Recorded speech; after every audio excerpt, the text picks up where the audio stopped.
북한 정권은 외화벌이를 위해 수만 명의 노동자를 해외로 파견합니다. 그들은 가족과 떨어져 낯선 땅에서 혹독한 노동에 시달리죠. 하루 12시간 이상 일하고도 제대로 된 임금조차 받지 못합니다. 감시와 통제 속에서 자유는 사치였습니다. 그런데 어느 날, 한 가족이 러시아 거리에서 뜻밖의 물건을 보게 됩니다. 한국에서 건너온 중고 버스였습니다. 버스 곳곳에 남아있는 한글 문구들. 북한에서는 상상도 못할 따뜻한 말들이었죠. 그 순간, 이 가족의 인생이 송두리째 흔들리기 시작합니다.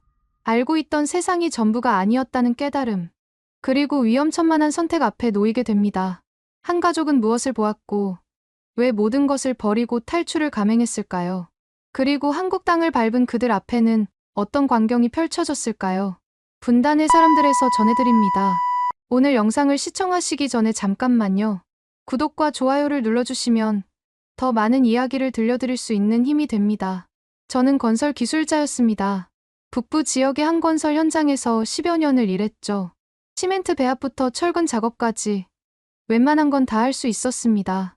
기술이 있다는 이유로 어느 날 갑자기 해외 파견 명령을 받았어요. 러시아 파견이었습니다. 통보를 받은 건 출국 한 달 전이었죠. 선택의 여지는 없었습니다. 거부하면 어떻게 되는지 모두가 알고 있었으니까요. 가족까지 화를 입게 됩니다. 처음엔 좋은 기회라고 생각했습니다. 외화를 벌 수 있다는 말에 가족들도 기뻐했죠. 아내는 이제 좀 살아보겠다며 기대에 차 있었어요. 아들은 아버지가 외국에 간다는 게 자랑스러운지 친구들에게 말하고 다녔습니다. 하지만 그건 착각이었습니다. 지옥으로 가는 표였을 뿐이에요. 그걸 알게 되는 데는 오래 걸리지 않았습니다. 출국 전 교육을 받았습니다. 한 달 동안 집체 생활을 하며 온갖 구호를 외웠죠. 조국을 빛내라. 외화 획득에 복무하라. 수령님의 은덕을 잊지 말라. 귀에 못이 박히도록 들었습니다. 그리고 경고도 들었습니다. 도망가면 가족이 어떻게 되는지 아느냐고요. 구체적으로 말하진 않았지만 누구나 알고 있었습니다. 3대가 화를 입는다는 거요. 아내와 아들을 생각하면 절대 이탈할 수 없었습니다. 함께 파견되는 동료들을 보며 착잡했습니다.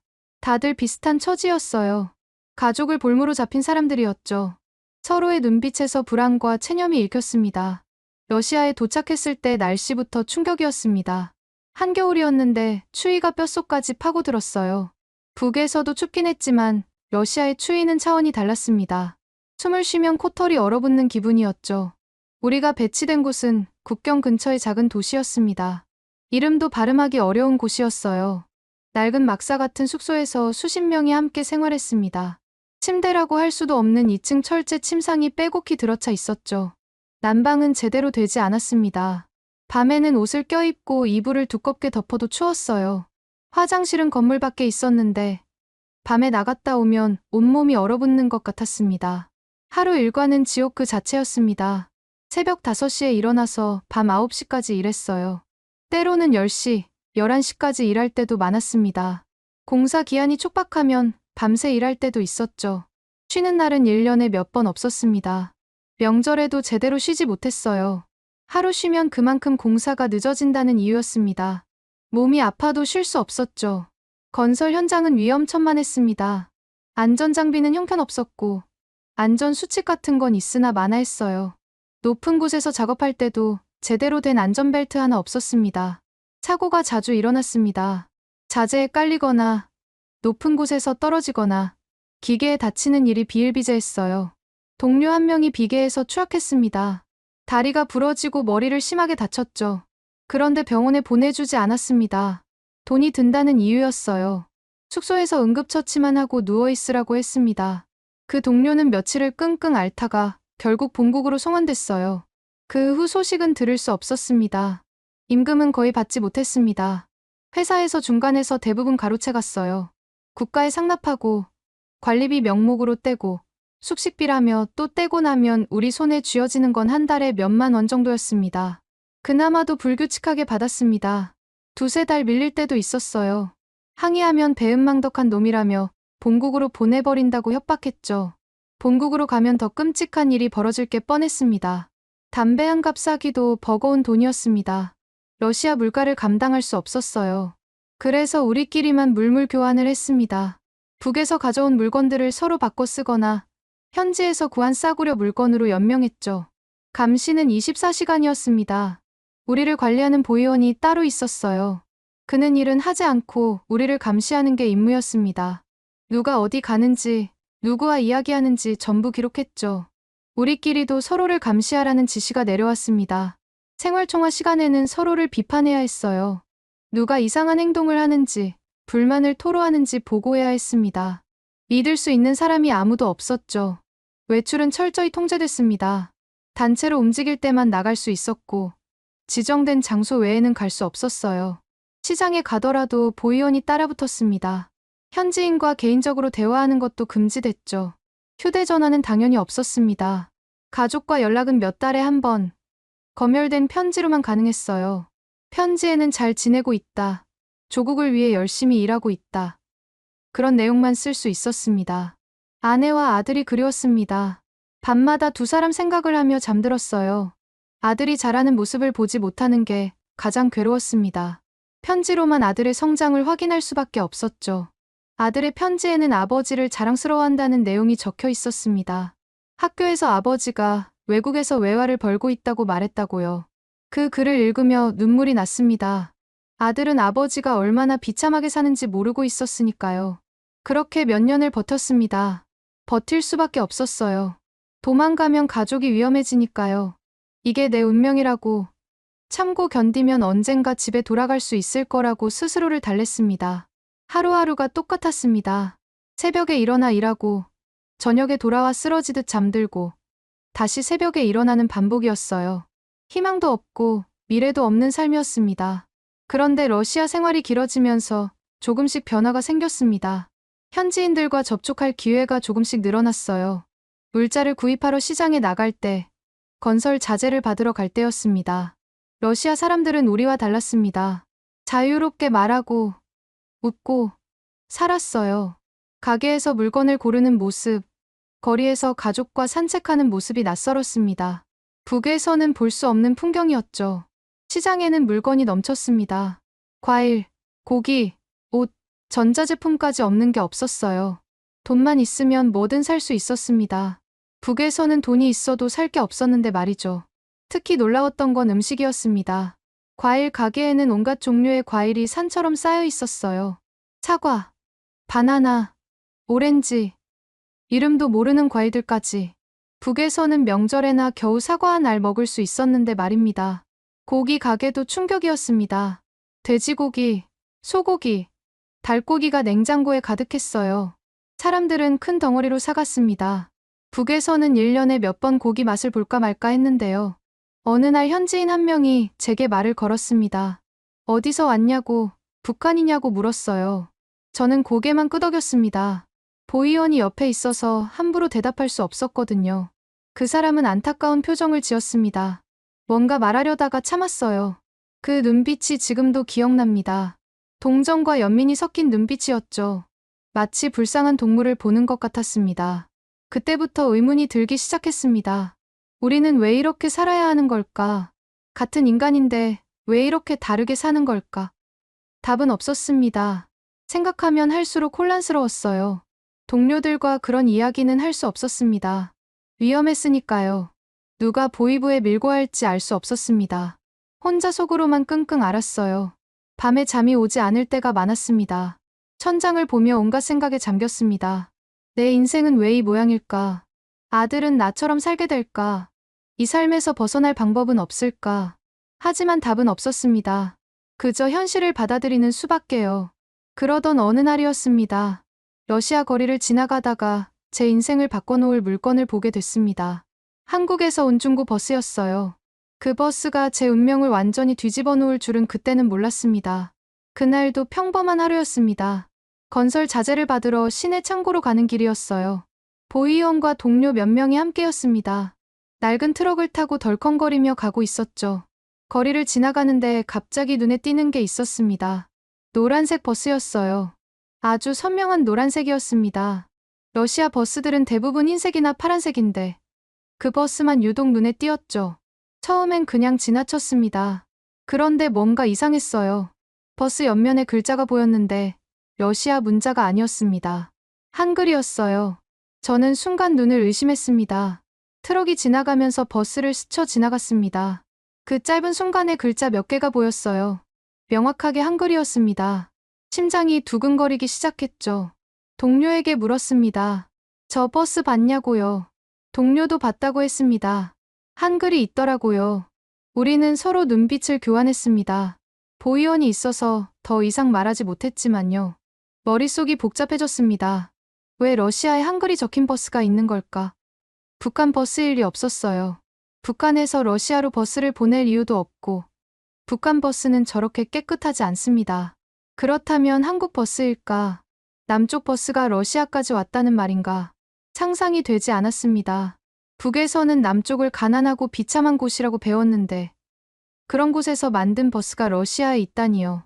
창고에서 일하는 동안에도 버스 생각이 머릿속을 떠나지 않았습니다. 자재를 싣고 내리면서도 계속 그 노란 버스가 떠올랐어요. 한글이 선명하게 눈에 아른거렸습니다. 돌아가는 길에 다시 그 버스를 찾아봤습니다. 보이지 않았어요. 아쉬웠지만 어쩔 수 없었습니다. 하지만 저는 그 버스를 다시 볼 거라는 걸 알고 있었어요. 기회가 올 거라고 생각했습니다. 며칠 후 또 시내에 나갈 일이 있었습니다. 이번엔 시장에 물건을 사러 가는 길이었어요. 저는 주변을 유심히 살폈습니다. 혹시 그 노란 버스가 또 보일까 싶어서요. 그리고 보였습니다. 주차장에 서 있는 노란 버스였어요. 이번엔 멈춰 있었습니다. 가까이 다가갈 수 있었죠. 심장이 터질 듯이 뛰었습니다. 보이원이 딴 데를 보는 틈을 타서 버스에 다가갔습니다. 가까이서 보니 더 놀라웠어요. 버스 전체가 깨끗했습니다. 낡긴 했지만 관리가 잘 되어 있었어요. 북한 버스와는 차원이 달랐습니다. 그리고 한글이 보였습니다. 버스 옆면에 크게 써 있었어요.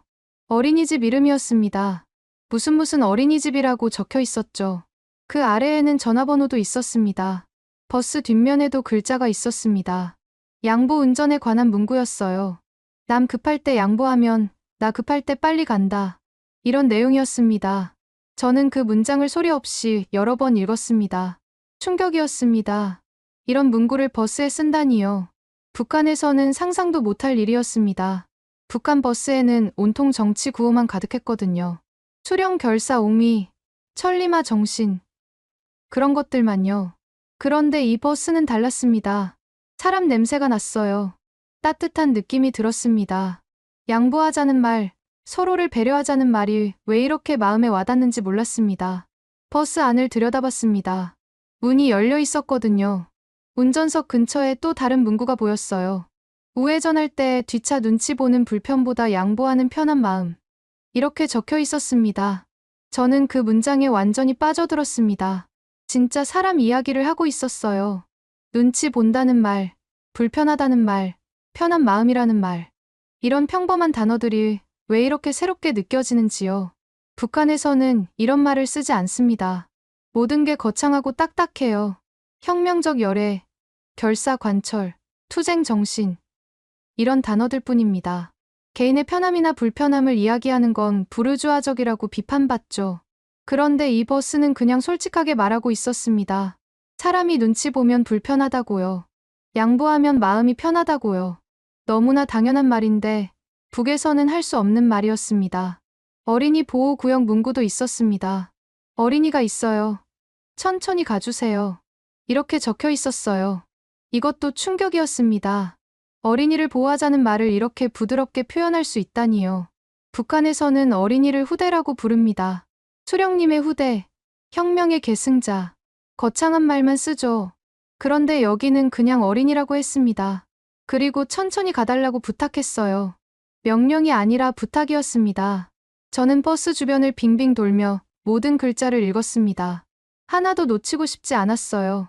각각의 문구가 제게는 새로운 세계였습니다. 이렇게 말할 수 있구나, 이렇게 표현할 수 있구나 하는 깨달음이었죠. 보이원이 부르는 소리에 정신을 차렸습니다. 얼른 돌아갔어요.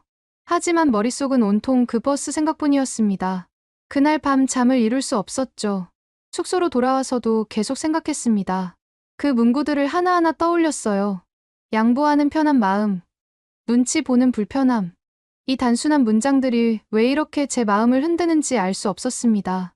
동료 하나가 조심스럽게 물었습니다. 낮에 본 버스 이야기였어요. 저도 봤다고 신기하더라고 속삭였습니다. 우리는 작은 목소리로 이야기를 나눴어요. 다른 사람들이 듣지 못하게요. 그 동료도 같은 생각이었습니다. 남쪽 버스일 거라고요. 중고차로 수출된 것 같다고 했습니다. 저도 그렇게 생각했어요. 그렇다면 남쪽은 버스를 해외로 수출할 정도로 여유가 있다는 뜻이었습니다. 북에서 배운 것과 너무 달랐습니다. 남쪽은 미제의 식민지라고 배웠어요. 국민들이 굶주리고 거리에 실업자가 넘친다고 들었습니다. 그런데 버스를 수출한다니요. 그것도 그냥 수출이 아니었습니다. 중고 버스를 수출할 정도면 새 버스는 얼마나 많을까요? 버스가 낡아서 버려질 정도가 되면 해외로 보낸다는 뜻이었습니다. 상상이 되지 않았어요. 북한은 버스 한 대가 얼마나 귀한지 모릅니다. 버스가 고장나면 부품을 구하지 못해 몇 달씩 세워두죠. 낡고 낡아서 더 이상 굴러가지 않을 때까지 씁니다. 그런데 남쪽은 중고를 수출한다니요. 머릿속이 복잡해졌습니다. 뭔가 크게 잘못 알고 있었던 게 아닐까. 우리가 배운 게 거짓은 아닐까. 하지만 그런 생각을 하는 것 자체가 위험했습니다. 반동 사상이라고 할 테니까요. 그날 이후로 저는 한국 버스를 계속 찾아다녔습니다. 시내에 나갈 때마다 눈을 크게 뜨고 살폈어요. 그리고 실제로 몇 대를 더 발견했습니다. 노란 버스만이 아니었어요.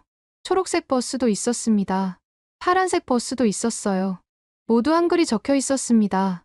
어떤 버스는 학원 광고가 붙어 있었고, 어떤 버스는 교회 이름이 적혀 있었습니다. 학원 광고를 보고 또 놀랐습니다. 영어 학원, 수학 학원, 온갖 종류가 있었어요. 북에서는 학교 외에 따로 공부할 곳이 없습니다. 그런데 남쪽은 학원이 따로 있다니요. 교회 이름도 신기했습니다. 북에서는 종교가 거의 없거든요. 있다 해도 겉으로 드러낼 수 없습니다. 그런데 버스에 당당히 교회 이름을 쓰다니요. 종교의 자유가 있다는 뜻이었습니다. 버스를 볼 때마다 제 세계관이 흔들렸습니다. 알고 있던 상식이 무너지는 기분이었어요. 남쪽이 정말 가난한 곳이라면 왜 이렇게 많은 버스를 러시아로 보낼 수 있을까요? 그리고 무엇보다 그 문구들이었습니다. 양보, 배려, 편한 마음. 이런 인간적인 말들이 일상에 있다는 게 충격이었어요. 사람이 사람답게 사는 곳이구나. 그런 생각이 들었습니다. 밤마다 고민했습니다. 이 생각을 계속해도 되는 걸까? 위험한 생각 아닐까? 하지만 멈출 수 없었어요. 한 번 열린 눈은 다시 감을 수 없었습니다. 그 버스들이 제 인생의 전환점이 됐습니다. 작은 노란 버스 한 대가 제 운명을 완전히 바꿔놓았어요. 그때는 몰랐지만 그게 탈북의 시작이었습니다. 한국 버스를 본 이후로 제 일상이 달라졌습니다. 거리를 지날 때마다 한글을 찾게 됐어요. 한국에서 온 물건이 혹시 더 있지 않을까 하는 기대감이 생겼습니다. 그리고 실제로 있었습니다. 버스만이 아니었어요. 한국 중고차들이 러시아 곳곳에 있었습니다. 승용차, 트럭, 심지어 작업용 차량까지 한글 스티커가 붙어 있거나 한글 문구가 남아있는 차들이었죠. 어느 날 주차장을 지나가다가 흰색 승용차를 봤습니다. 뒷유리에 아기가 타고 있다는 스티커가 붙어 있었어요. 노란색 표지판 모양의 아기 그림이 그려져 있고 한글로 설명이 적혀 있었습니다. 아기가 타고 있어요. 조심해주세요. 이렇게 써 있었습니다. 저는 그 앞에서 한참을 서 있었어요. 이런 스티커가 존재한다는 것 자체가 신기했습니다. 북한에서는 상상도 못할 일이었습니다. 개인 차량도 거의 없고 있다 해도 이런 스티커를 붙일 생각 자체를 하지 않죠. 그런데 남쪽은 아기를 배려해달라고 당당히 말하고 있었습니다. 초보 운전이라는 스티커도 봤습니다. 나무집 모양 표지에 초보 운전이라고 써 있었어요. 처음엔 무슨 뜻인지 몰랐습니다. 동료에게 물어봐도 모르더라고요. 나중에 알게 됐습니다. 운전을 배운 지 얼마 안 된 사람이 붙이는 거라고요. 다른 운전자들에게 조심해달라고 알리는 표시였습니다. 이것도 놀라웠어요.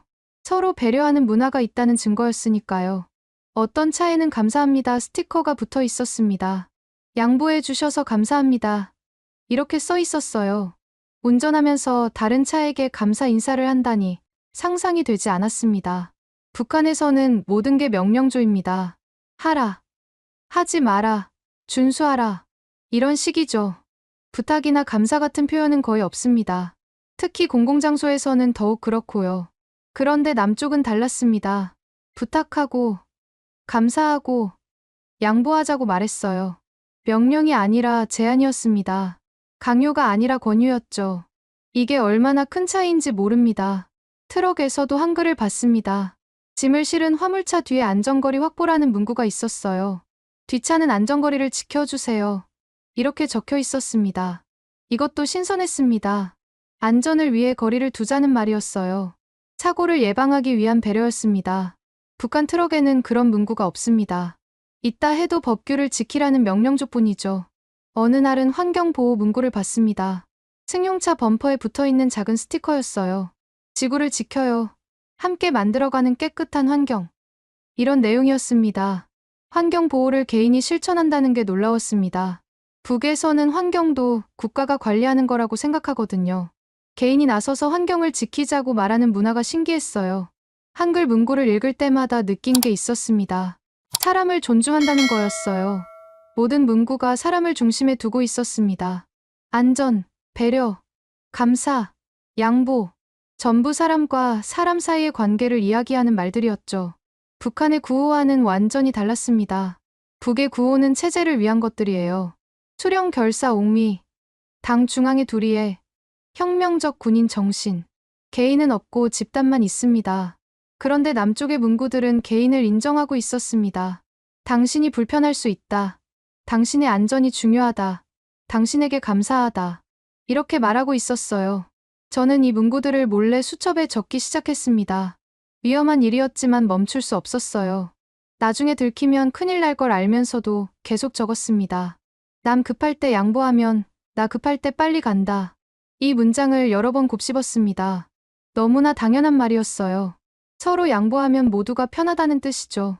하지만 북에서는 들어본 적 없는 말이었습니다. 북한에서는 무조건 집단이 우선입니다. 개인의 편의는 생각하지 않아요. 조직과 당을 위해 희생하라고만 합니다.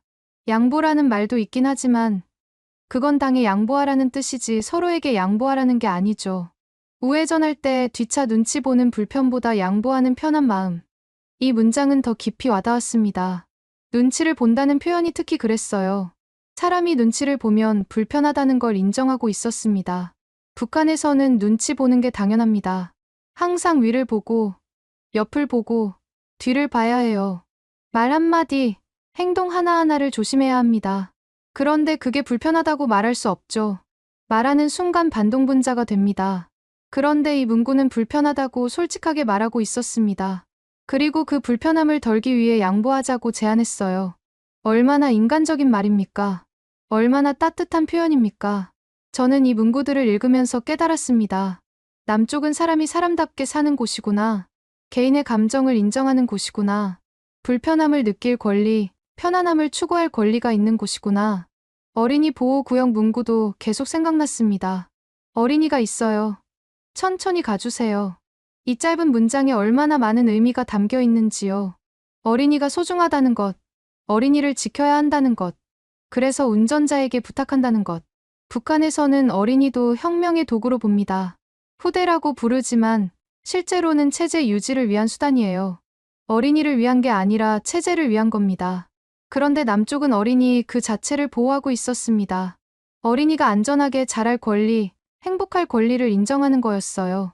이게 정상적인 사회구나 싶었습니다. 동료와 조심스럽게 이야기를 나눴습니다. 밤늦게 다른 사람들이 잠든 후에요. 둘 다 같은 생각이었습니다. 남쪽이 우리가 배운 것과 완전히 다른 곳 같다고요. 하지만 확신할 수 없었습니다.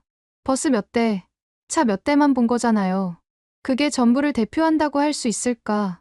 혹시 우리가 착각하는 건 아닐까? 의심이 들기도 했습니다. 그래도 마음 한편에서는 확신이 커져갔습니다. 이렇게 따뜻한 문구들을 쓰는 사회라면 분명 북과는 다를 거라고요. 사람을 존중하는 문화가 있는 곳일 거라고요. 시장에서 또 다른 걸 발견했습니다. 한국 제품들이었어요. 라면, 과자, 화장품 같은 것들이었습니다. 포장지에 한글이 적혀 있었죠.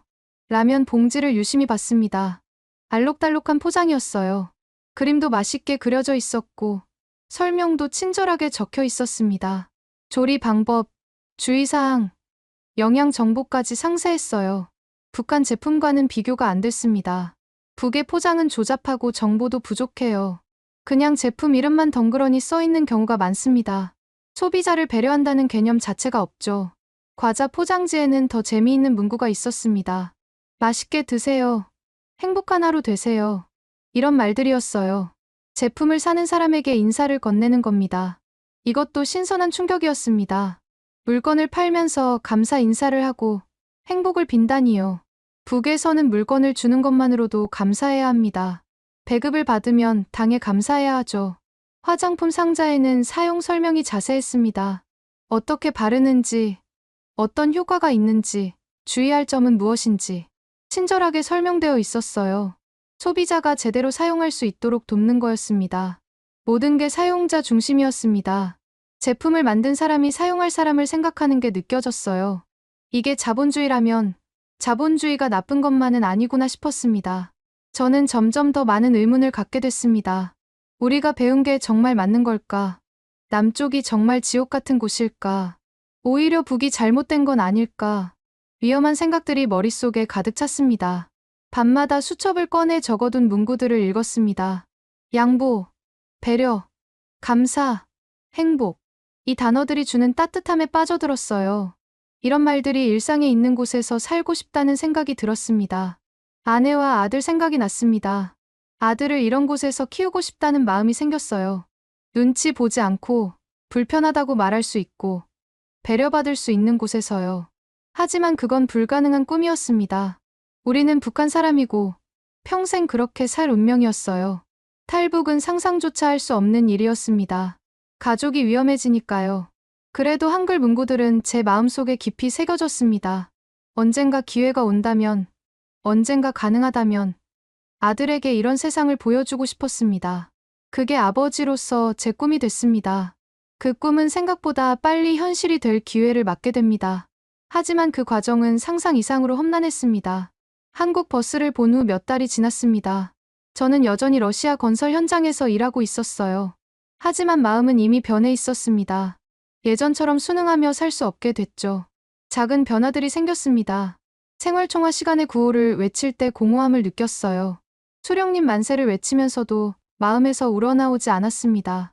그냥 입만 움직이는 기계가 된 기분이었죠. 동료들을 보면 안타까웠습니다. 모두 제전 모습 같았어요. 아무 의심 없이 시키는 대로 일하고, 시키는 대로 외치고, 시키는 대로 생각하는 사람들. 저도 얼마 전까지 그랬으니까요. 일하면서도 자꾸 다른 생각이 들었습니다. 이렇게 살다 죽는 게 맞나? 아들도 나처럼 살게 될까? 손자도 그 아래 대도 계속 이렇게 살까? 생각만 해도 답답했습니다. 어느 날 편지가 왔습니다. 아내에게서 온 편지였어요. 몇 달 만이었습니다. 편지를 뜯는 손이 떨렸죠. 가족 소식이 궁금하면서도 두려웠습니다. 아내는 힘들다고 했습니다. 배급이 끊긴 지 오래고 장사로 근근히 버틴다고요. 아들은 학교를 가도 제대로 배우는 게 없다고 했습니다. 선생님들도 배가 고파서 수업을 대충 한다고요. 편지를 읽으며 가슴이 무너졌습니다. 제가 여기서 고생하는 이유가 뭡니까? 가족을 먹여 살리려고 온 건데 가족은 여전히 굶주리고 있었어요. 저는 도대체 누구를 위해 일하는 걸까요? 아들 이야기가 가장 아팠습니다. 학교에서 또 무슨 헌금을 내라고 했대요. 충성의 헌금이라나 뭐라나. 없는 살림에 헌금까지 내야 한다니 말이 됩니까? 그리고 아들이 아프다는 얘기도 있었습니다. 영양실조로 자주 앓는데요. 병원에 가도 약이 없어서 치료를 못 받는다고 했습니다. 약을 구하려면 돈이 많이 든다고요. 저는 그날 밤잠을 이루지 못했습니다. 아들 얼굴이 계속 떠올랐어요. 마지막으로 본 게 언제였던가. 몇 년 전이었습니다. 그때도 아이는 마른 편이었는데 지금은 얼마나 더 말랐을까요? 다음 날 보이원에게 갔습니다. 집에 보낼 돈이 필요하다고 했어요. 아들이 아프니 약값이라도 보내야 한다고요. 보이원은 코웃음을 쳤습니다. 돈이 어디 있냐고 했습니다. 월급도 제대로 못 주는 판에 무슨 돈을 보내냐고요. 참고 기다리라고 상부에서 곧 해결해 줄 거라고 했습니다. 거짓말인 걸 저도 알았어요. 분노가 치밀었습니다. 우리를 뭘로 보는 걸까? 기계입니까? 짐승입니까? 가족이 아파 죽어가는데 돈 한 푼 못 보내게 하다니요. 이게 사람 사는 세상입니까? 그날 이후로 결심이 서기 시작했습니다. 이대로는 안 되겠다고요. 뭔가 변화가 필요하다고요. 하지만 방법을 몰랐습니다. 어떻게 해야 할지 막막했어요. 동료와 조심스럽게 이야기를 나눴습니다. 믿을 수 있는 친구였어요. 몇 년을 함께 고생한 사이였죠. 그 친구도 비슷한 생각을 하고 있었습니다. 탈북 이야기가 나왔습니다. 친구가 먼저 꺼낸 말이었어요. 러시아에서 탈출한 사람들이 있다더라. 성공한 사람도 있고 실패한 사람도 있다더라. 조심스럽게 말했습니다. 저는 심장이 두근거렸습니다. 탈북이라는 단어 자체가 금기였거든요. 입에 담는 것만으로도 위험했습니다. 하지만 친구의 말을 듣고 싶었어요. 친구는 아는 게 많지 않았습니다. 소문으로만 들었대요. 누가 어디로 갔는지, 어떻게 갔는지는 모른다고 했습니다. 다만 가능하다는 것만은 확실하다고요. 그날 밤부터 저는 본격적으로 고민하기 시작했습니다. 정말 탈북을 할 것인가? 위험을 무릅쓰고 도망갈 것인가? 가족은 어떻게 할 것인가? 가장 큰 문제는 가족이었습니다. 제가 탈북하면 아내와 아들이 화를 입습니다. 정치범 수용소로 끌려갈 수도 있어요. 차라리 죽는 게 나을 정도로 끔찍한 곳이죠. 혼자 도망갈 수는 없었습니다. 가족을 버리고 혼자 살 수는 없었어요. 그렇다고 가족을 데려올 방법도 없었습니다. 아내와 아들은 북에 있는데 어떻게 러시아로 데려옵니까? 며칠을 고민했습니다. 밤낮으로 생각했어요. 일을 하면서도, 밥을 먹으면서도, 잠자리에 누워서도 그 생각뿐이었습니다. 그러던 어느 날 기적 같은 일이 일어났습니다. 상부에서 공문이 왔어요. 가족 초청이 가능하다는 내용이었습니다. 성과가 좋은 몇몇 노동자의 한 해 가족을 러시아로 부를 수 있다고요. 저는 믿을 수 없었습니다. 이런 행운이 있을까요? 제가 그 대상자에 포함됐다는 것도 놀라웠습니다. 기술이 좋다는 이유였어요. 즉시 신청했습니다. 아내와 아들을 러시아로 부르겠다고 했어요. 승인이 떨어지는데 몇 주가 걸렸습니다. 그 기다림이 얼마나 길었는지 모릅니다. 드디어 허가가 났습니다. 석 달 후 가족이 올 수 있다고 했어요. 기뻤지만 동시에 두려웠습니다. 이제 정말 결정해야 했거든요. 탈북할 것인가, 말 것인가. 아내에게 편지를 썼습니다. 러시아로 오라고요. 검열 때문에 자세히 쓸 수는 없었지만 중요한 이야기가 있다고 암시했습니다. 아내가 알아듣기를 바랐어요. 가족이 오기까지 석 달 동안 저는 준비했습니다. 탈북 경로를 알아봤어요. 친구를 통해 정보를 모았습니다. 어디로 가야 하는지, 누구를 만나야 하는지, 돈은 얼마나 드는지. 쉽지 않았습니다. 정보가 부족했고 믿을 수 없는 내용도 많았어요. 사기꾼도 있다고 했습니다. 돈만 받고 사라지는 사람들이요. 신중해야 했습니다. 돈도 문제였습니다. 탈북에는 돈이 많이 든다고 했어요. 브로커에게 줄 돈, 이동할 때 쓸 돈, 숨어 지낼 때 필요한 돈. 저에게는 거의 없었습니다. 그래도 포기할 수 없었습니다. 몇 년 동안 모은 돈을 전부 긁어모았어요. 동료들에게 빌리기도 했습니다. 이유는 말하지 않았지만요. 가족이 온다고만 했습니다. 석 달이 지나고 드디어 가족이 도착했습니다. 공항에 마중 나갔어요. 아내와 아들을 본 순간 눈물이 났습니다. 몇 년 만에 재회였어요. 아들은 많이 컸지만 여전히 말랐습니다. 아내는 늙어 보였어요. 고생한 흔적이 얼굴에 그대로 나타나 있었습니다. 가슴이 아팠습니다. 숙소로 돌아와 조심스럽게 이야기를 꺼냈습니다. 탈북 이야기였어요. 아내는 놀랐습니다. 위험하다고, 미쳤냐고 했어요. 당연한 반응이었죠. 저는 한국 버스 이야기를 했습니다. 그곳에서 본 한글 문구들을 이야기했어요. 남쪽이 우리가 배운 것과 다르다고, 아들을 그곳에서 키우고 싶다고 말했습니다. 아내는 망설였습니다. 며칠을 고민했어요. 저도 재촉하지 않았습니다. 목숨을 거는 일이니까요. 충분히 생각할 시간이 필요했습니다. 그러던 어느 날 아들이 아팠습니다. 감기였는데 열이 심하게 났어요. 병원에 데려가야 했습니다. 러시아 병원에 갔더니 친절하게 치료해줬습니다. 의사가 영양 상태가 안 좋다고 했습니다. 제대로 먹여야 한다고요. 약을 처방해주고 어떤 음식을 먹이면 좋을지 알려줬습니다. 돈도 많이 들지 않았어요. 그날 밤 아내가 말했습니다. 가자고요. 아들을 위해서라도 가자고 했습니다. 러시아에서도 이 정도인데 남쪽은 얼마나 더 좋을까. 아들이 제대로 치료받고 자랄 수 있는 곳으로 가자고요. 저는 아내를 안아줬습니다. 고맙다고, 잘 생각했다고 말했어요. 이제 돌이킬 수 없는 길로 들어서는 겁니다. 성공하면 새 삶을, 실패하면 죽음을 맞게 되는 길이었습니다. 우리 가족의 탈북 계획이 시작됐습니다. 탈북을 결심한 후 모든 게 달라 보였습니다. 평범한 일상이 전부 연기처럼 느껴졌어요. 언제 떠날지 모르니 모든 순간이 마지막일 수 있었습니다. 브로커를 찾는 게 가장 급했습니다. 친구가 아는 사람을 소개해줬어요. 러시아에 오래 산 조선족이었습니다. 탈북을 도와준다는 소문이 있었죠. 첫 만남은 긴장의 연속이었습니다. 약속 장소는 한적한 식당이었어요. 그 사람은 조심스럽게 주변을 살피며 나타났습니다. 신뢰할 수 있는지 확신이 서지 않았어요. 돈 이야기부터 나왔습니다. 1인당 얼마, 3명이면 총 얼마. 제가 모은 돈보다 훨씬 많은 액수였어요. 턱없이 부족했습니다. 협상을 했습니다. 지금 있는 돈을 주고 나머지는 한국 가서 갚겠다고 했어요. 브로커는 난색을 표했습니다. 못 믿겠다는 표정이었죠. 결국 중간 방법을 찾았습니다. 일단 갈 수 있는 데까지 가고 중간에서 돈을 더 구해보자고요. 브로커도 어느 정도 양보했습니다. 가족이라서 그런지 조금은 동정하는 눈빛이었어요. 출발 날짜를 잡았습니다. 한 달 후였어요. 그 한 달 동안 준비할 게 많았습니다. 짐은 최소한으로 싸야 했고 의심받지 않게 행동해야 했습니다. 가장 어려웠던 건 평소처럼 지내는 거였습니다. 동료들 앞에서 아무렇지 않게 웃고 떠들어야 했어요. 생활총화 시간엔 구호를 외쳐야 했습니다. 연기하는 기분이었죠. 밤마다 아내와 계획을 세웠습니다. 어디로 갈지, 무슨 말을 할지, 위험한 상황이 오면 어떻게 할지. 아들에게는 자세히 말하지 않았어요. 어린아이라 실수할까봐 두려웠습니다. 아들에게는 여행을 간다고만 했습니다. 재미있는 곳에 간다고, 비밀로 해야 한다고 말했어요. 아들은 신나했습니다.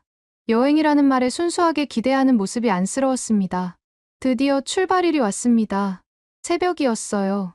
아직 어둠이 가시지 않은 시간이었습니다. 브로커가 차를 가지고 왔습니다.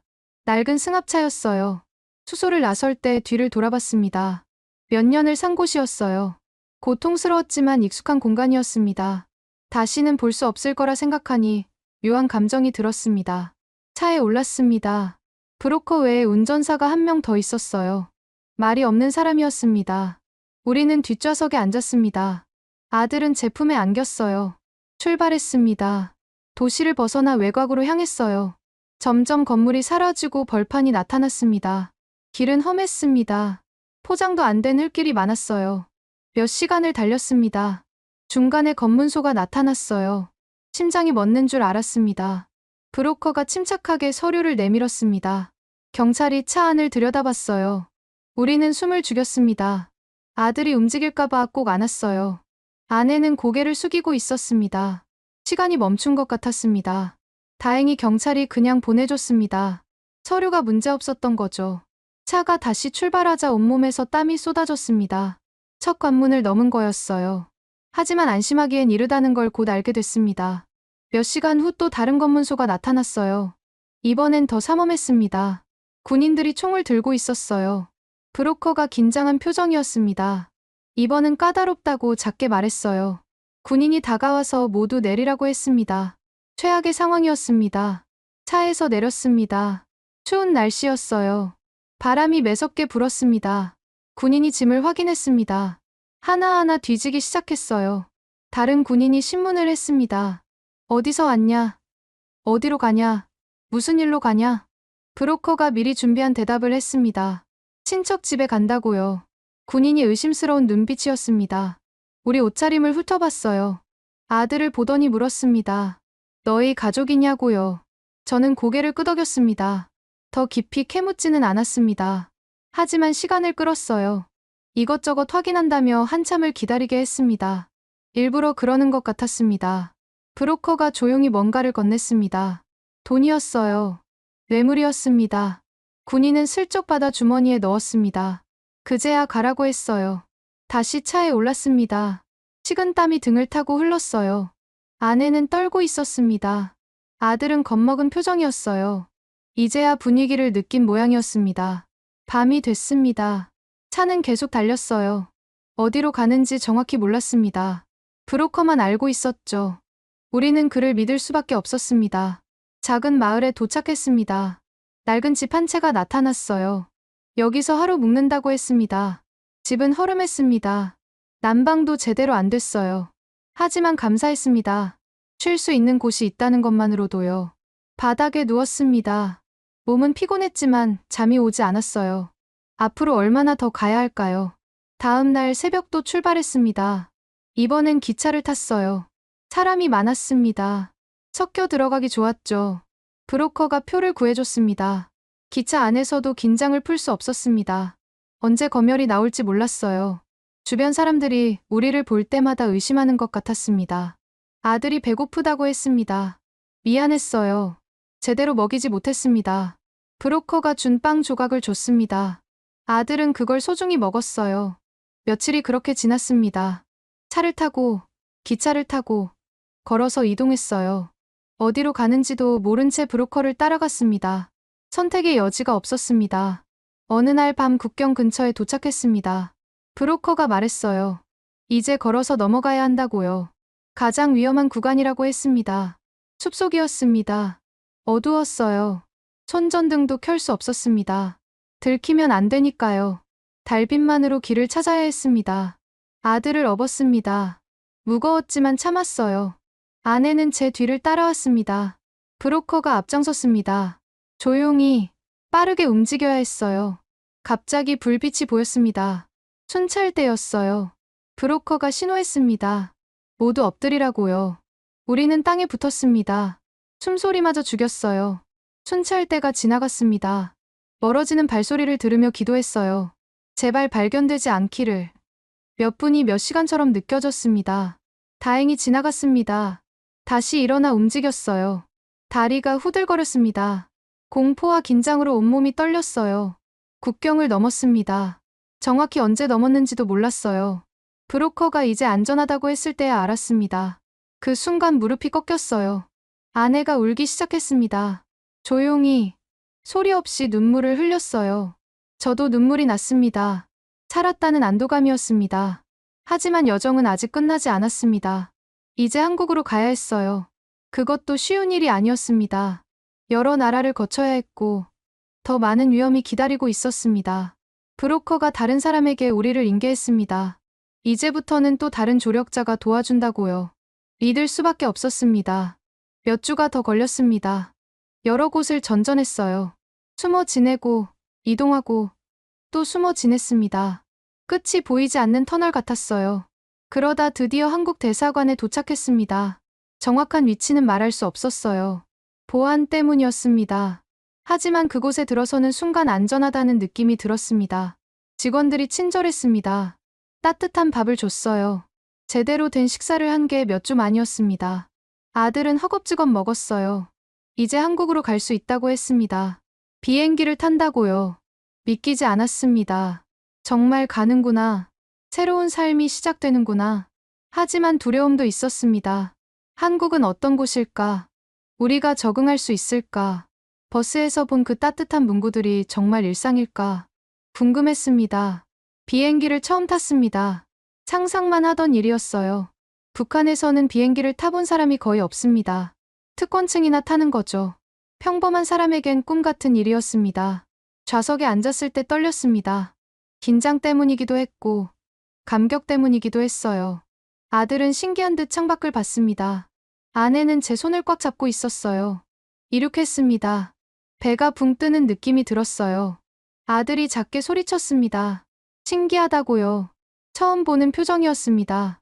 그 모습이 예뻐서 눈물이 났어요. 구름 위를 날았습니다. 창밖으로 하얀 구름이 보였어요. 마치 솜 같았습니다. 이런 풍경을 볼 수 있다니. 살아있다는 게 실감났습니다. 승무원이 음료를 줬습니다. 친절하게 웃으며 건넸어요. 공짜라고 했습니다. 믿기지 않았어요. 북에서는 뭐든 돈을 내야 하는데 여기는 공짜로 준다니요. 아들에게 주스를 줬습니다. 아이는 맛있다며 천천히 마셨어요. 아깝다는 듯이요. 가슴이 미어졌습니다. 이 작은 주스 한 잔이 아들에게는 특별한 경험이었던 거죠. 몇 시간을 날아 인천공항에 도착했습니다. 내릴 때 다리가 떨렸어요. 드디어 한국 땅이구나. 실감이 나지 않았습니다. 꿈을 꾸는 것 같았어요. 공항은 상상을 초월했습니다. 엄청나게 컸어요. 북한에 이런 건물은 없습니다. 천장이 높고, 환하고, 깨끗했습니다. 사람들이 바쁘게 오가고 있었어요. 안내판에 한글이 보였습니다. 러시아에서 버스로 봤던 그 한글이었어요. 이제 진짜 한국이구나. 여기서 살게 되는구나. 벅차올랐습니다. 하지만 일반 입국장으로 가지는 않았습니다. 직원이 우리를 따로 안내했어요. 특별한 통로로 갔습니다. 탈북민은 절차가 다르다고 했습니다. 차를 타고 어디론가 이동했습니다. 장소는 말해줄 수 없다고 했어요. 보안시설이라고요. 조사를 받아야 한다고 했습니다. 예상했던 일이었습니다. 건물에 도착했습니다. 깨끗한 시설이었어요. 방을 배정받았습니다. 가족이 함께 쓸 수 있는 방이었어요. 침대가 있고 화장실이 딸려 있었습니다. 북한의 숙소와는 비교가 안 됐습니다. 따뜻했어요. 난방이 잘 됐습니다. 깨끗했고요. 뜨거운 물도 나왔습니다. 사소한 것들이 감사했어요. 다음 날부터 조사가 시작됐습니다. 어디서 왔는지, 어떻게 탈북했는지, 북에서 무슨 일을 했는지 자세히 물었어요. 이해했습니다. 확인이 필요하니까요. 조사는 길었습니다. 몇 주가 걸렸어요. 같은 질문을 여러 번 받았습니다. 일관성을 확인하는 거라고 했습니다. 지칠 때도 있었지만 참았어요. 아들도 조사를 받았습니다. 간단한 질문들이었어요. 북에서 뭐 했는지, 학교는 다녔는지. 아들은 솔직하게 대답했습니다. 순수한 모습이 오히려 도움이 됐어요. 건강검진도 받았습니다. 의사들이 꼼꼼히 봤어요. 아들의 영양 상태가 안 좋다고 했습니다. 예상했던 말이었습니다. 치료를 해주겠다고 했어요. 교육도 시작됐습니다. 한국 사회에 대해 배웠어요. 법, 경제, 문화, 언어, 모든 게 새로웠습니다. 같은 한국말을 쓰지만 많이 달랐어요. 특히 단어가 달랐습니다. 북에서 쓰던 말이 남에서는 안 통할 때가 많았어요. 반대로 남의 말을 이해 못할 때도 있었습니다. 적응이 필요했죠. 돈 교육을 받았습니다. 은행, 카드, 통장. 북에는 없는 개념들이었어요. 처음엔 어려웠습니다. 하지만 천천히 배워갔어요. 몇 달이 지났습니다. 조사가 끝났다고 했어요. 이제 사회로 나갈 수 있다고 했습니다. 다른 시설로 옮긴다고요. 하나원이라는 곳이었습니다. 하나원은 더 자유로웠습니다. 교육이 중심이었어요. 취업 준비, 자격증 공부, 실생활 훈련, 사회에 나가기 위한 준비를 했습니다. 컴퓨터를 처음 만졌습니다. 신기했어요. 마우스를 클릭하면 화면이 바뀌었습니다. 키보드로 글자를 쓸 수 있었어요. 세상이 이렇게 발전했구나 싶었습니다. 핸드폰도 처음 가졌습니다. 작은 기계로 전화도 하고 문자도 보낼 수 있었어요. 심지어 인터넷도 됐습니다. 마법 같았어요. 인터넷으로 정보를 찾아봤습니다. 궁금했던 것들을 검색했어요. 북한에 대한 정보도 있었습니다. 외부에서 본 북한의 모습이었죠. 충격이었습니다. 우리가 몰랐던 사실들이 너무 많았어요.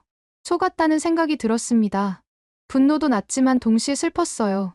인생을 낭비한 기분이었습니다. 아내도 비슷했습니다. 교육을 받으며 많이 놀라더라고요. 특히 여성 인권에 대해 배울 때 충격받았습니다.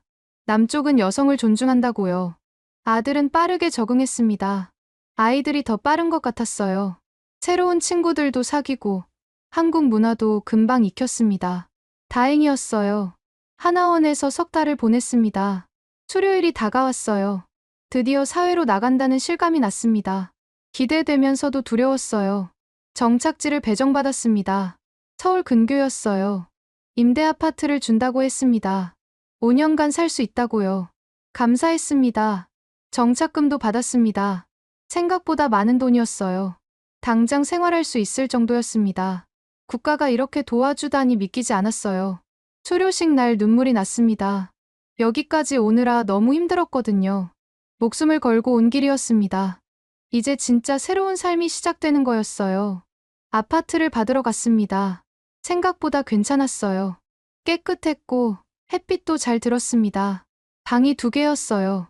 아들이 방을 쓸 수 있었습니다. 가구도 있었습니다. 지원금으로 산 거였어요. 침대, 냉장고, 세탁기, 텔레비전까지. 모든 게 새 것이었습니다. 우리 집이 생긴 거였어요. 아들이 뛰어다니며 좋아했습니다. 자기 방이 생겼다고요. 아내는 부엌을 보며 감격했어요. 이렇게 좋은 부엌은 처음이라고 했습니다. 창밖을 봤습니다. 아파트 단지가 보였어요. 놀이터도 있고 공원도 있었습니다. 사람들이 평화롭게 걸어 다녔어요. 이게 우리의 일상이 되는 거였습니다.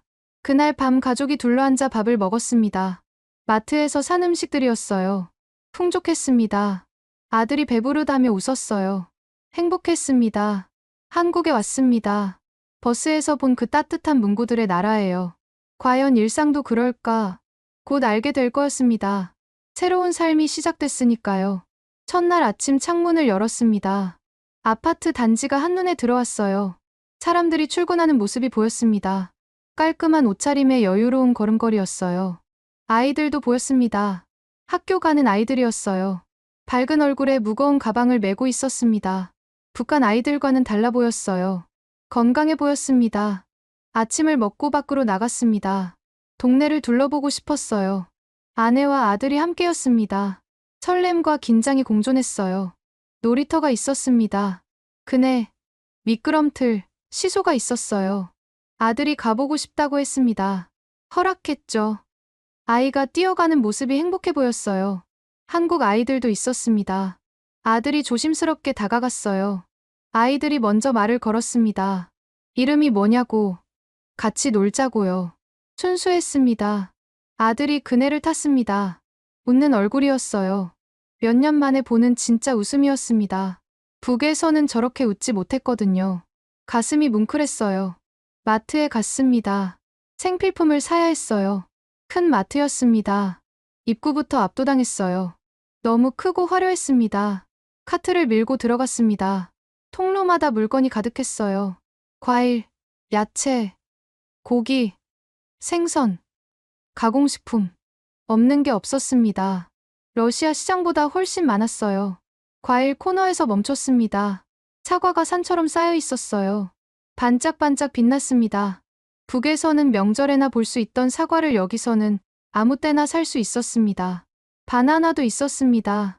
키위, 오렌지, 포도, 딸기까지. 제철이 아닌데도 있었어요. 어떻게 가능한 걸까요? 신기했습니다. 고기 코너는 더 놀라웠습니다. 소고기, 돼지고기, 닭고기가 냉장고에 가득했어요. 부위별로 나뉘어 있었습니다. 포장도 깔끔했어요. 가격표를 봤습니다. 비싸다고 생각했어요. 하지만 사람들은 망설임 없이 담았습니다. 큰 덩어리로 샀어요. 일상적인 모습이었습니다. 라면 코너에 갔습니다. 종류가 엄청났어요. 수십 가지였습니다. 맛도 다양했어요. 매운맛, 순한맛, 해물맛, 고기맛. 선택하기 어려울 정도였습니다. 러시아에서 봤던 그 라면도 있었습니다.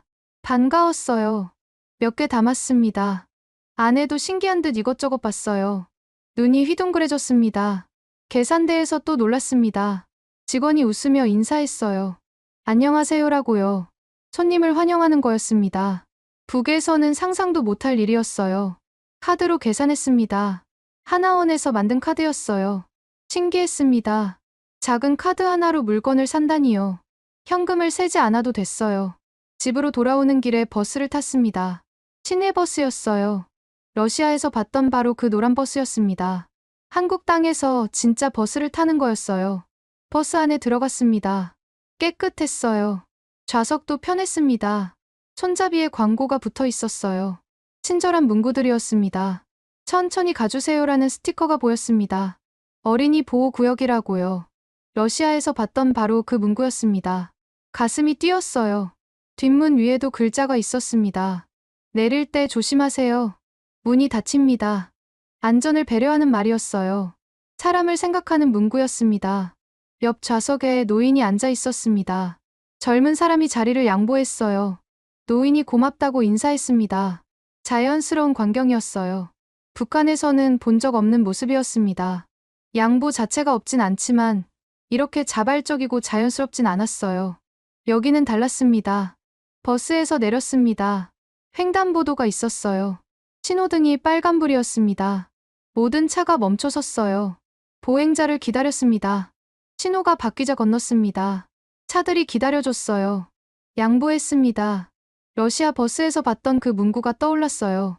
남 급할 때 양보하면 나 급할 때 빨리 간다. 정말 그렇게 사는구나 싶었습니다. 말만이 아니었어요. 실제로 양보하고, 배려하고, 존중하는 사회였습니다. 감동이었어요. 며칠 후 아들을 학교에 등록했습니다. 근처 초등학교였어요. 교장 선생님이 친절하게 맞아줬습니다. 잘 적응하도록 돕겠다고 했어요. 학교는 깨끗했습니다. 교실이 밝았어요. 책걸상이 새 것 같았습니다. 북한 학교와는 비교가 안 됐어요. 급식실도 있었습니다. 아이들에게 공짜로 밥을 준다고 했어요. 영양가 있는 식단이라고요. 믿기지 않았습니다. 무상급식이라니요. 아들이 첫 등교를 했습니다. 걱정했어요. 적응을 잘할까? 친구들이 놀리진 않을까? 선생님이 이해해줄까? 온갖 걱정이 들었습니다. 오후에 아들이 돌아왔습니다. 웃는 얼굴이었어요. 친구들이 친절했대요. 선생님도 잘 챙겨줬다고 했습니다. 급식도 맛있었다고요. 아들이 가방에서 뭔가 꺼냈습니다. 공책이었어요. 학교에서 준 거라고 했습니다. 공짜였대요. 연필, 지우개, 색연필도 줬다고요. 북한에서는 학용품을 직접 사야 합니다. 없으면 못 쓰는 거죠. 여기는 학교에서 제공했습니다. 평등하게 공부할 수 있도록요. 병원에도 갔습니다. 건강검진 때문이었어요. 지역보건소였습니다. 접수를 하니 친절하게 안내해줬어요. 진료를 받았습니다. 의사가 자세히 봤어요. 영양 상태, 치아, 시력까지 꼼꼼했습니다. 비용을 물었더니 거의 안 든다고 했어요. 지원이 된다고요. 아들도 검진을 받았습니다. 영양제를 처방받았어요. 한 달치였습니다. 약값도 거의 안 들었어요. 탈북민은 의료비 지원이 된다고 했습니다. 감사했습니다. 북에서는 병원에 가려면 돈이 많이 들었어요. 의사에게 뇌물도 줘야 했고요. 여기는 달랐습니다. 정말 치료를 해주려고 했어요. 은행에도 갔습니다. 통장을 만들러요. 직원이 친절하게 설명해줬습니다. 입출금 방법, 카드 사용법, 이체 방법까지 차근차근 알려줬어요. 북에서는 은행이 제대로 기능하지 않았습니다. 돈을 맡겨도 돌려받기 어려웠어요. 여기는 시스템이 있었습니다. 믿을 수 있었어요. 도서관도 갔습니다. 무료였어요. 누구나 책을 빌릴 수 있었습니다. 책이 엄청나게 많았어요. 온갖 종류가 다 있었습니다. 아들이 동화책을 골랐습니다. 북에서는 못 본 책들이었어요. 색깔도 예뻤고 그림도 아름다웠습니다. 아이가 행복해했어요. 저는 한국 사회에 대한 책을 빌렸습니다. 더 알고 싶었거든요. 어떻게 사는지, 무엇이 중요한지 적응하고 싶었습니다. 공원에도 자주 갔습니다. 산책을 했어요. 사람들이 운동하고, 쉬고, 즐기는 모습을 봤습니다. 평화로웠어요. 어느 날 벤치에 앉아 있었습니다. 노부부가 손을 잡고 걸어가는 게 보였어요. 웃으며 이야기하고 있었습니다. 행복해 보였어요. 저도 아내 손을 잡았습니다. 여기서 늙어가고 싶다고 말했어요. 아내도 고개를 끄덕였습니다. 우리의 새 인생이 시작된 거였습니다. 퇴근 시간에 거리를 걸었습니다. 사람들이 집으로 돌아가고 있었어요. 지친 표정도 있었지만 평화로워 보였습니다. 전쟁 걱정, 굶주림 걱정이 없는 얼굴들이었어요. 편의점에 들렀습니다. 24시간 연다고 했어요. 밤늦게도 물건을 살 수 있었습니다. 북에서는 상상도 못할 일이었죠. 직원이 밝게 인사했습니다. 어서 오세요라고요. 손님 한 명 한 명에게 인사했어요. 존중받는 기분이었습니다. 카페도 많았습니다. 커피를 파는 가게였어요. 사람들이 여유롭게 앉아 있었습니다. 책을 보거나 노트북을 하거나 친구와 대화하거나요. 한 잔 사서 마셔봤습니다. 처음 맛보는 커피였어요. 쓰면서도 고소했습니다. 이런 여유를 누릴 수 있다니 행복했어요. 밤이 됐습니다. 거리에 불이 켜졌어요. 가로등, 상점 간판, 아파트 불빛. 밝았습니다. 북한의 어두운 밤과는 달랐어요. 아들이 창문으로 야경을 봤습니다. 예쁘다고 했어요. 정말 그랬습니다. 이 밝은 세상에서 살게 된 게 꿈만 같았습니다. 러시아 버스에서 봤던 문구들이 떠올랐습니다. 양보, 배려, 편한 마음. 진짜였어요. 이곳 사람들은 정말 그렇게 살고 있었습니다. 물론 완벽하진 않았습니다. 어려움도 있고 문제도 있었어요. 차별도 느낄 때가 있었습니다. 하지만 북한보다는 훨씬 나았어요. 여기서는 노력하면 기회가 있었습니다. 꿈을 꿀 수 있었어요. 아들이 원하는 걸 할 수 있었습니다.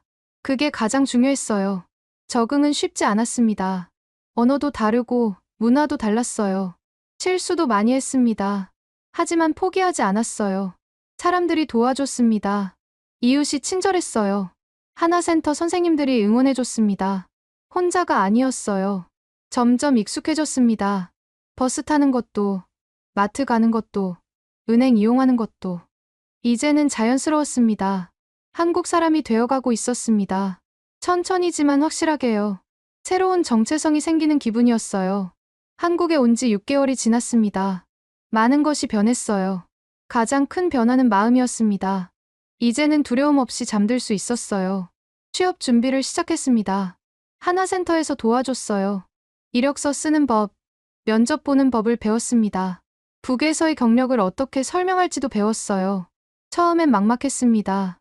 한국 회사가 저를 받아줄까? 탈북민이라는 게 불리하게 작용하지 않을까? 걱정이 많았습니다. 하지만 도전했습니다. 건설 기술자로 일했던 경험이 있었어요. 그 기술은 여전히 유효했습니다.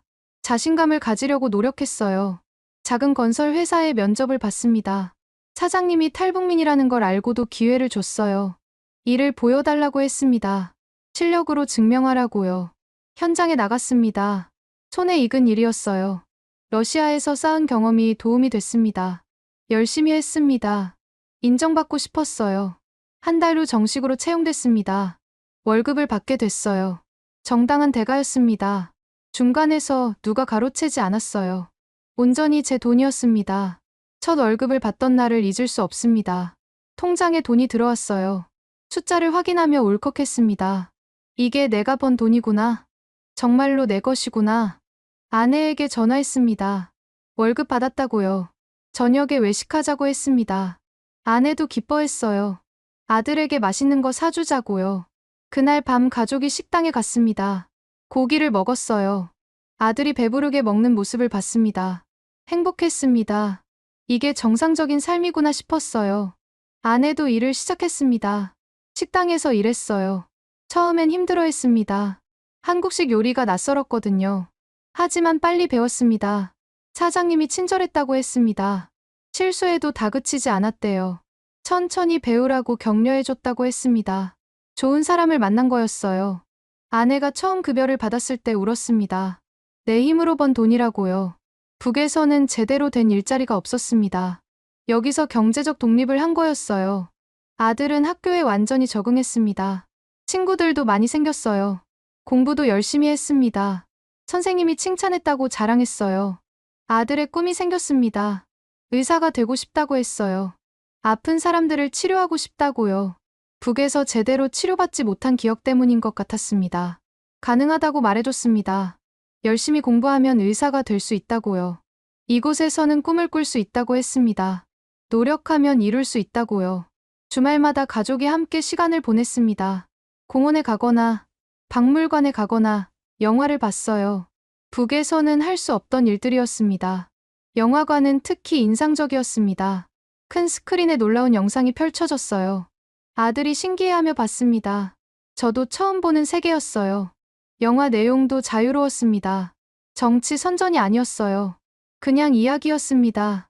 사랑, 우정, 모험, 성장, 인간의 이야기였죠. 교회에도 나가기 시작했습니다. 이웃이 권유해서였어요. 처음엔 낯설었습니다. 북에서 종교는 금지됐으니까요. 하지만 가보니 좋았습니다. 사람들이 따뜻했습니다. 탈북민이라고 차별하지 않았어요. 오히려 더 챙겨줬습니다. 어려운 일 있으면 도와주겠다고 했어요. 신앙이 생겼습니다. 하나님께 감사했어요. 살아남게 해주셔서, 가족을 지켜주셔서, 이곳까지 오게 해주셔서요. 기도하며 평안을 얻었습니다. 1년이 지났습니다. 이제 제법 한국 사람처럼 살게 됐어요. 말투도 자연스러워졌습니다. 문화도 많이 이해하게 됐어요. 하지만 북한을 잊은 건 아니었습니다. 가끔 생각났어요. 북에 있는 사람들이 떠올랐습니다. 여전히 고통받고 있을 친구들이요. 죄책감도 들었습니다.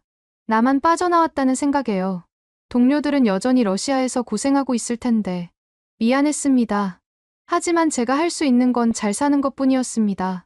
여기서 성공하는 게 최선이라고 생각했어요. 그게 탈북을 선택한 것에 대한 증명이니까요. 아들에게 북한 이야기를 해줬습니다. 잊지 말라고요. 뿌리를 기억하라고 했습니다. 하지만 과거에 얽매이지는 말라고도 했어요. 너는 한국 사람이라고 말했습니다. 이곳에서 당당히 살라고요. 꿈을 이루라고 했습니다. 북에서는 불가능했던 꿈들을요. 저축을 시작했습니다. 조금씩이지만 모았어요. 미래를 위해서였습니다. 아들 교육비도 필요하고 우리 노후도 준비해야 했어요. 자격증도 땄습니다. 건설 기능사 자격증이었어요. 한국에서 인정받는 자격증이었습니다. 실력을 인정받고 싶었거든요. 승진도 했습니다. 팀장이 됐어요. 후배들을 가르치는 위치였습니다. 책임감이 생겼어요. 더 열심히 해야겠다고 다짐했습니다. 아내도 발전했습니다. 식당에서 주방장 보조가 됐어요. 요리 실력이 늘었다고 했습니다. 자신감도 생겼고요. 우리는 함께 성장하고 있었습니다. 서로를 지지하며 앞으로 나아갔어요. 북에서는 불가능했던 일이었습니다. 2년이 지났습니다. 이제 완전히 정착했다고 느꼈어요. 한국이 우리 집이 됐습니다. 낯선 땅이 아니라 고향이 된 거죠. 이웃과도 친해졌습니다. 위아래층 사람들과 인사했어요. 가끔 음식도 나눠 먹었습니다. 공동체의 일원이 된 기분이었어요. 아들이 중학생이 됐습니다. 훌쩍 컸어요. 이제 제 어깨만큼 왔습니다. 꿈을 향해 열심히 공부하고 있었어요. 학교에서 상도 받았습니다. 모범 학생상이었어요. 노력한 결과였습니다. 시상식에 갔는데 눈물이 났어요. 자랑스러웠습니다. 아들이 말했습니다. 아빠 덕분이라고요. 용기 내서 탈북해줘서 고맙다고 했습니다. 가슴이 뭉클했어요. 잘한 선택이었구나 싶었습니다. 차를 샀습니다. 중고차였지만 좋았어요. 우리 가족의 첫 차였습니다. 주말에 드라이브를 다녔어요. 자유로웠습니다. 바다에도 갔습니다. 아들이 처음 보는 바다였어요. 신나하며 뛰어다녔습니다. 파도를 보고 감탄했어요. 아름다웠습니다. 모래사장에 앉아 가족이 이야기를 나눴습니다. 여기까지 오느라 힘들었다고요. 하지만 잘 견뎠다고 했습니다. 서로 격려했어요. 앞으로도 어려움이 있을 거라고 말했습니다. 하지만 함께라면 이겨낼 수 있다고요. 가족이 있으니 두렵지 않다고 했습니다. 해가 지는 걸 봤습니다. 노을이 아름다웠어요. 하늘이 붉게 물들었습니다. 새로운 하루가 끝나고 있었어요. 내일도 올 거라고 생각했습니다. 희망이 있는 내일이요. 북에서는 내일이 두려웠습니다. 여기서는 기대됐어요. 러시아에서 본 그 노란 버스가 떠올랐습니다. 모든 것의 시작이었어요. 한글 문구가 제 인생을 바꿨습니다. 양보, 배려, 편한 마음. 그 단어들이 진짜였습니다. 이곳 사람들은 정말 그렇게 살았어요. 저도 그렇게 살고 싶었습니다. 이제는 저도 양보할 수 있었습니다. 남을 배려할 여유가 생겼어요. 편한 마음으로 살 수 있었습니다. 자유로웠어요. 아들에게 물었습니다. 행복하냐고요. 아들이 웃으며 대답했습니다. 정말 행복하다고요. 그 말을 듣고 싶었습니다. 아내도 행복하다고 했습니다. 힘들지만 보람 있다고요. 여기서 살길 잘했다고 말했습니다. 저도 같은 마음이었어요. 우리는 성공했습니다. 단순히 살아남은 게 아니었어요. 새로운 삶을 시작한 겁니다. 인간답게 사는 법을 배웠어요. 아직 갈 길이 멉니다. 배울 것도 많고 극복할 것도 많아요. 하지만 포기하지 않을 겁니다. 여기까지 왔으니까요. 꿈이 생겼습니다. 작은 집을 사는 거예요. 우리만의 공간이요. 언젠가 이룰 수 있을 거라 믿습니다. 아들의 꿈도 응원할 겁니다. 의사가 되고 싶다면 돕겠어요. 최선을 다해 지원하겠습니다. 아들의 미래가 밝기를 바랍니다. 후배 탈북민들도 돕고 싶습니다. 제가 받은 도움을 나누고 싶어요. 적응하는 데 힘들어하는 사람들에게 손을 내밀 겁니다. 한국 사회에 기여하고 싶습니다. 받기만 한 게 아니라 돌려주고 싶어요. 세금도 성실히 내고 법도 잘 지키고 좋은 이웃이 되고 싶습니다. 이곳이 제 조국입니다. 선택한 조국이에요. 평생 여기서 살 겁니다. 자랑스러운 한국 사람으로 살고 싶습니다. 밤하늘을 봤습니다. 별이 빛나고 있었어요. 북에서 본 별과 같은 별이었습니다. 하지만 의미가 달랐어요. 저 별들은 자유를 의미했습니다. 희망을 상징했어요. 이제 우리에게도 빛나는 미래가 있었습니다. 감사했습니다. 살아서 여기까지 온 것에 대해요. 가족이 함께한 것에 대해서요. 새로운 삶을 시작할 수 있게 된 것에 대해서요. 노란 버스에 감사했습니다. 한글 문구에 감사했어요. 그게 없었다면 여기 없었을 겁니다. 작은 것이 큰 변화를 만들었어요. 한국에 감사했습니다. 받아준 것에 대해서요. 기회를 준 것에 대해서요. 평생 잊지 않을 겁니다. 우리의 이야기는 끝나지 않았습니다. 아직 쓰여지고 있어요. 매일 새로운 페이지가 추가되고 있습니다. 행복한 이야기가 되길 바랍니다. 희망의 이야기가 되길 원해요. 다른 사람들에게도 용기가 되는 이야기였으면 좋겠습니다. 지금 이 순간이 소중합니다. 가족과 함께 있는 이 시간이요. 자유롭게 숨쉬는 이 공기가요. 모든 게 기적 같습니다. 앞으로도 열심히 살 겁니다. 감사하는 마음으로요. 이 기회를 헛되이 하지 않겠습니다. 최선을 다해 살아가겠습니다. 우리는 탈북민입니다. 하지만 그게 전부가 아니에요. 이제는 한국 사람입니다. 꿈을 가진 사람이에요. 미래를 만들어가는 사람입니다. 노란 버스에서 시작된 여정이 여기까지 왔습니다. 그리고 계속될 겁니다. 더 나은 내일을 향해서요. 러시아 거리의 노란 버스 한 대가 한 가족의 운명을 바꿨습니다. 그 버스에 적힌 한글 문구들이 닫혀있던 눈을 열었습니다. 양보와 배려를 말하는 따뜻한 문장들이 새로운 세상을 보여줬습니다. 북한 체제가 말하지 않았던 진실이 있었습니다.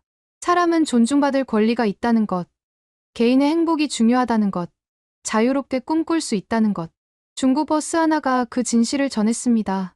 목숨을 건 탈북 여정은 험난했습니다. 검문소를 지나고 국경을 넘고 여러 나라를 거쳤습니다. 하지만 가족은 포기하지 않았습니다. 더 나은 삶을 향한 간절함이 있었으니까요. 한국 땅을 밟은 후에도 쉽지 않았습니다. 낯선 문화, 다른 언어, 새로운 시스템, 모든 게 처음이었습니다. 하지만 하나하나 배워갔습니다. 도와주는 손길들이 있었습니다. 지금 이 가족은 평범한 한국인으로 살고 있습니다. 아버지는 건설 현장에서 일하고 어머니는 식당에서 일합니다. 아들은 학교에서 꿈을 키우고 있습니다. 보통의 삶이지만 그들에게는 기적 같은 일상입니다. 이들의 이야기는 특별하면서도 특별하지 않습니다. 수많은 탈북민이 비슷한 여정을 겪었습니다. 누군가는 성공했고 누군가는 여전히 어려움 속에 있습니다. 하지만 모두가 용기 있는 선택을 했다는 점에서 존경받을 만합니다. 분단 70년이 넘는 시간 동안 같은 민족이 다른 삶을 살아왔습니다. 한쪽은 자유와 풍요를, 다른 쪽은 억압과 궁핍을 경험했습니다. 그 격차는 중고 버스 한 대에 담긴 문구만으로도 느낄 수 있을 만큼 컸습니다. 하지만 희망은 있습니다. 탈북민들이 한국 사회에 적응하며 새로운 삶을 만들어가고 있습니다. 그들의 용기와 도전이 분단의 아픔을 조금씩 치유하고 있습니다. 우리는 그들을 어떻게 맞이하고 있을까요? 진정으로 환영하고 있을까요? 같은 민족으로 받아들이고 있을까요? 이 질문에 답하는 것이 우리 사회의 성숙도를 보여줍니다. 탈북민은 우리의 이웃입니다. 같은 공동체의 구성원입니다. 그들이 겪은 고통과 용기를 기억해야 합니다. 그리고 함께 미래를 만들어가야 합니다. 노란 버스의 문구처럼 말입니다. 남 급할 때 양보하면 나 급할 때 빨리 갑니다. 서로 배려하고 양보하는 사회, 그것이 우리가 만들어가야 할 공동체입니다. 분단이 사람들은 앞으로도 분단 현실을 살아가는 사람들의 진솔한 이야기를 전해드리겠습니다. 구독과 좋아요는 더 많은 이야기를 전하는 데 큰 힘이 됩니다. 시청해 주셔서 감사합니다. 감사합니다.